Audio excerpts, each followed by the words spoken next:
आपने एक भजन सुना होगा, कैला मैया के भवन में घुटमन खेले लांगुरिया। इस वक्त हम कैला मैया के दरबार में आ चुके हैं। कैला मैया का दरबार, जहां से ऐसी कथाएं निकल कर के आती हैं, जिन कथाओं को लोग सुनने के बाद, सुनाने के बाद एक विश्वसनीयता का प्रतीक मानते हैं। इन सब बातों को लेकर के आज हम अपने दर्शकों को ये बताने जा रहे हैं कि किस तरह की भ्रांतियां हैं, क्या लोक कथाएं हैं। उन सबको बताने के लिए आज हमारे साथ मंदिर के प्रबंधक मौजूद हैं। सबसे पहले स्वागत आपका। क्या शुभ नाम है? किशनपाल जादव।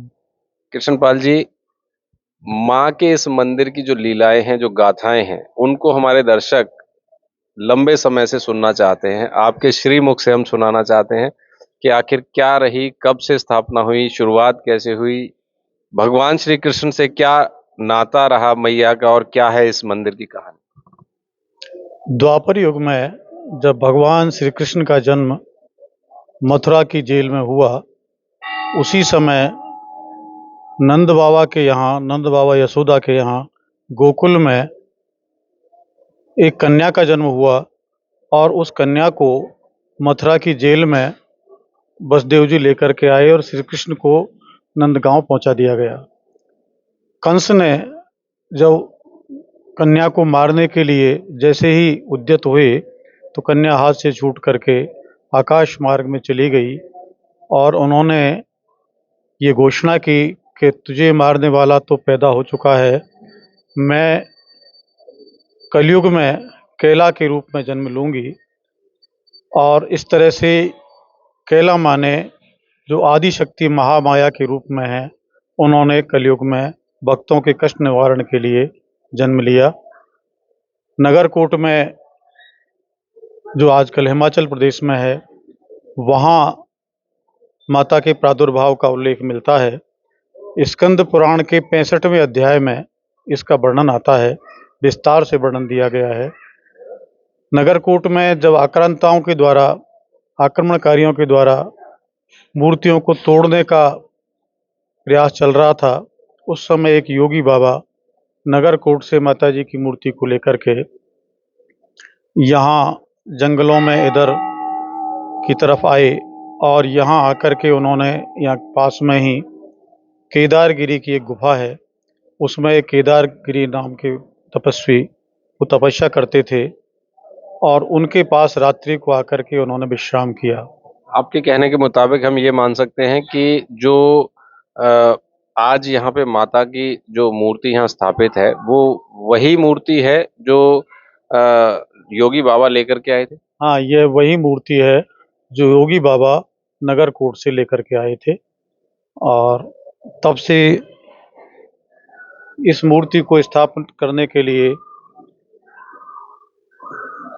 आसपास के ग्रामीणों ने जब प्रयास किया तो योगी बाबा ने उनको किसी प्रकार का जवाब नहीं दिया, लेकिन दूसरे दिन सवेरे वो बैल पर मूर्ति को लाद करके और यहाँ से चल दिए। लेकिन जैसे ही वो इस पर्वत पर आए, ये कालीसिल नदी का के पास एक पहाड़ी है छोटी सी, और इस पर जब आए तो बैल बैठ गया और मूर्ति इतनी भारी हो गई कि उसके बोझ से बैल खड़ा नहीं हो सका। तब उन योगी बाबा ने फिर केदारगिरी बाबा के पास जाकर के प्रार्थना की कि मुझे कोई और साधन दे दो या इन बैल को यहाँ से खड़ा कर दो, जिससे मैं मूर्ति को आगे सुरक्षित स्थान पर ले जाऊं।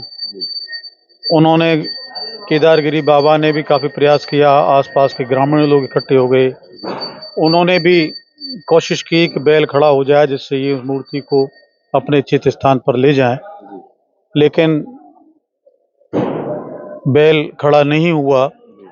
और का प्रयासों के बाद में लोगों ने ये विचार किया कि हो सकता है माताजी का यहीं रहने का विचार हो, इसलिए उन्होंने माताजी से प्रार्थना की कि आप यहीं आपका चबूतरा बना करके और हे माँ, आप हमारे इस क्षेत्र में ही स्थापित हो जाएं।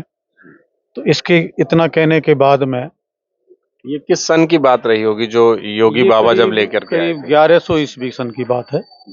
1100 ईस्वी में उनका यहाँ आगमन हुआ था और ग्रामीणों की प्रार्थना पर माँ इतनी हल्की हो गई कि उन्होंने आसानी से उस मूर्ति को उठा लिया। इसमें एक उल्लेख आता है लोहासुर नाम का, एक यहाँ पर राक्षस भी हुआ करता था। लोहासुर की ये जो स्टोरी है वो क्या है? इस क्षेत्र में लोहासुर एक राक्षस था। उसने इतना आतंक मचा रखा था कि आसपास के गांव के जो लोग थे उनके पशुओं को वो मार डालता था, लोगों को भी मार डालता था। तो गांव के लोगों ने एकत्रित होकर के उस समय केदारगिरी बाबा से प्रार्थना की कि हे बाबा, हमें इस राक्षस के आतंक से बचाया जाए। तो केदारगिरी ने माँ से प्रार्थना की कि हे माँ, गांव के लोगों को और यहाँ के पशुओं को आप किसी तरह से बचाइए। तो माँ ने ये संकल्प किया और माँ ने स्वप्न में ये कहा कि मैं इस लोहासुर का अंत कर दूंगी, तुम निश्चिंत रहो। लोहासुर का जब माँ का यहाँ पे आगमन हुआ, जैसा आपने बताया कि केदारगिरी महाराज ने उनके लिए प्रार्थना की और वो माँ यहाँ आई और उसके बाद लोहासुर का यहाँ अंत हो गया। तो उसके अंत के बाद में फिर क्या लोहासुर कोई और पनप पाया या क्या स्थिति रही इसके बाद? नहीं, कहते हैं कि यहाँ कालीसिल नदी के पास में अभी भी एक दानव घाट है। दानव घाट पर माता जी के और राक्षस के पाँव हैं, वहाँ पाँव पड़े हुए हैं एक गहरी शिला पर। और इसके अलावा वहाँ माता जी की चरण चिन्ह है। माता जी ने राक्षस का वध कर दिया। आसपास के लोगों में प्रसन्नता फैल गई। तब से लेकर के यहाँ इस प्रकार का कोई आतंक किसी राक्षस के द्वारा नहीं फैलाया गया है और लोग प्रसन्नता पूर्वक यहाँ रहने लगे। आपने बताया कि मुगल शासन के टाइम पे अगर बात करते हैं तो तब मुगलों से बचाने के लिए जो योगी बाबा थे वो माँ को वहां से लेकर के आए थे और उसके बाद में यहाँ स्थापना हो गई। तो उसके बाद में फिर कैसे बचा पाए, कैसे सुरक्षित रख पाए? तो मुगलों का आतंक तो पूरे देश भर में था। यहाँ ये एरिया उस समय गागरोन के राजा खिची राजाओं के अधीन था और जंगल था, इसलिए ये काफ़ी सुरक्षित जगह थी। यहाँ के गांव के आसपास के लोगों ने इस मूर्ति की यहाँ स्थापना कर दी और तब से ये चबूतरे पर पूजित होती रही।